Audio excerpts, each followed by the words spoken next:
Hai kabeh. Project punika ing tutul sistem Guru Markets. Ayo miwiti kanthi ringkesan informasi babagan perusahaan. Ayo kang katon ing saben parameter ing liyane rinci setitik luwih. Yen perlu, sampeyan bisa mungkasi video. Disaranake sampeyan nimbang saben parameter perusahaan sing diteliti kanthi luwih rapet. Saiki kita bakal bandingake indikator dasar utama perusahaan DraftKings Inc. ticker DNK. Review iki adhedhasar informasi ing 1 Juli 2025.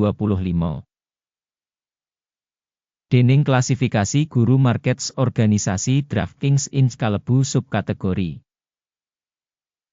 Leisure rates 28 perusahaan melu analisis. Goleki solusi ing pesenan ing mburi video iki. Asil kanggo perusahaan ing pitakonan, minus 8,5 saka 10 terms. Asil rata-rata kanggo subkategori punika minus 0,3 terms. Yen sampeyan ndeleng saka perspektif sing wiyar banget, ing pasar as sacara sakabehe. Sampeyan bisa ndeleng menawa asil rata-rata kanggo pasar saham as minangka 1,8 poin. Marang minus 8,5 terms kanggo DraftKings Inc. Bandingake dinamika rega saham perusahaan DraftKings Inc. lan saham subkategori. Kita bakal weruh sing liwat pungkasan 12 sasi saham DraftKings Inc. nuduhake dinamika 13,8%. 37,6% nglawan owah-owahan rega ing subkategori. Kapitalisasi pasar perusahaan DraftKings Inc. regane 38 US dollar 13 sen miliar. Kapitalisasi pasar subkategori punika 181 US dollar miliar. Nilai buku perusahaan punika 0 US dollar 84 sen miliar. Kanthi kapitalisasi subkategori 30 US dollar miliar. Wis dibandingake enggo bareng saka bursa saham lan nilai buku, kita waca ing ngisor iki. Saham dikuasani DraftKings Inc. ing subkategori ing kasus taksiran kapitalisasi pasar 21,095%. Regane buku 2,85%. Evaluasi saham perusahaan saka pasar lan kapitalisasi neraca subkategori, ala minus 1 poin. Ayahan finansial perusahaan gunggungipun 1 US dollar 85 sen 5 miliar. Utang kanggo nilai buku punika 220% saka usaha perusahaan. Taksiran tingkat perusahaan saka kewajiban finansial, banget ala minus 2 terms. Rega pasar perusahaan kanggo rasio laba yaiku 0. Rata-rata ing subkategori punika 75,3. Evaluasi rega saham perusahaan kanggo rasio bati dibandingake karo organisasi ing subkategori, ala banget minus 2 poin. Media wiki kanggo pungkasan 12 sasi iki minus 398 US dollar mayuta-yuta. Media wiki mangsa ngarep kanggo 12 sasi sabanjur kira-kira ing 1 US dollar 26 sen 5 yuta. Taksiran pratandha media wiki samestine ing comparison karo perusahaan ing subkategori passable 0 terms. Rasio nilai kanggo revenue perusahaan punika 7,6. Rata-rata kanggo subkategori yaiku 2,4. Evaluasi rega pasar kanggo rasio revenue dibandingake karo pratandha ing subkategori, ala minus 1 titik. Revenue kanggo pungkasan 12 sasi ana 5.000 US dollar mayuta-yuta. Revenue maju kanggo sabanjur 12 sasi ora dingerteni.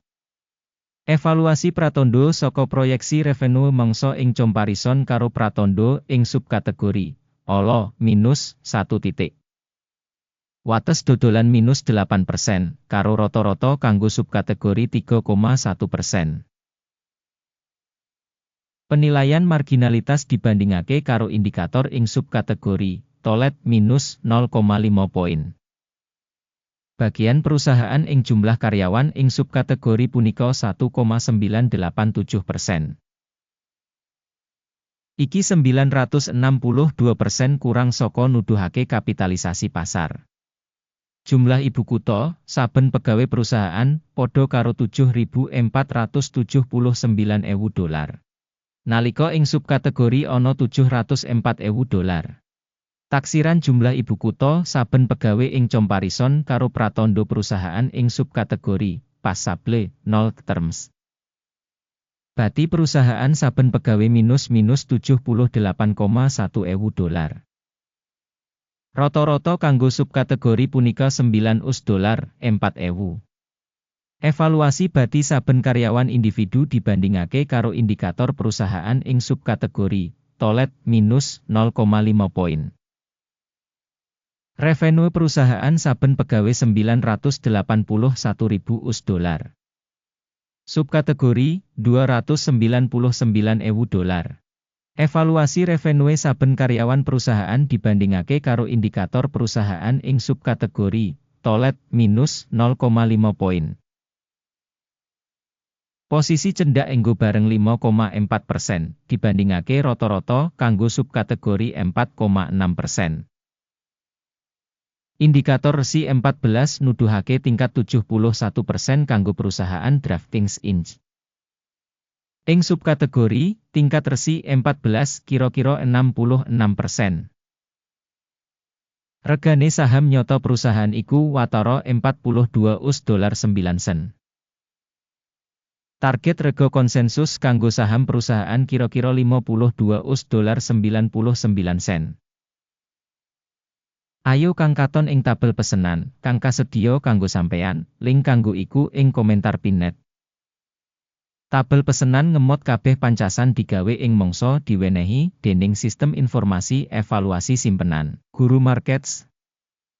Akses menyang meja supaya free lan buka, link ing komentar pinet. Minangka asil saka rega saham perusahaan Draftings Inc. Sistem informasi lan referensi penilaian Guru Markets kaputusan ing ngisor iki digawe. Bisa didol kanggo $42.89 US. Kesepakatan iki dibuka amarga kasunyatan sing perusahaan wis regane cukup kurang. Pambiji organisasi ditindakake kanthi nggunakake model pambiji indeks AKIM. Jupuk bati disetel ing 29,73. Mandeg mundut disetel ing 56,05. Yen pesenan ora ditutup kanthi njupuk bati utawa mandeg mundut, banjur pesenan ditutup kanthi otomatis ing pungkasan sesi dagang tanggal 31 Juli 2025. Utawa ing dina dagang pungkasan sadurunge tanggal sing ditemtokake. Ticker MCRI iku pesenan tuku utama. Video kanggo urutan utama wis diterbitake ing saluran iki.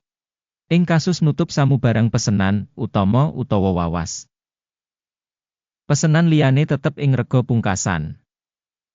Matur nuwun kabeh kanggo nonton video iki lan nggunakake informasi lan sistem referensi saka Guru Markets.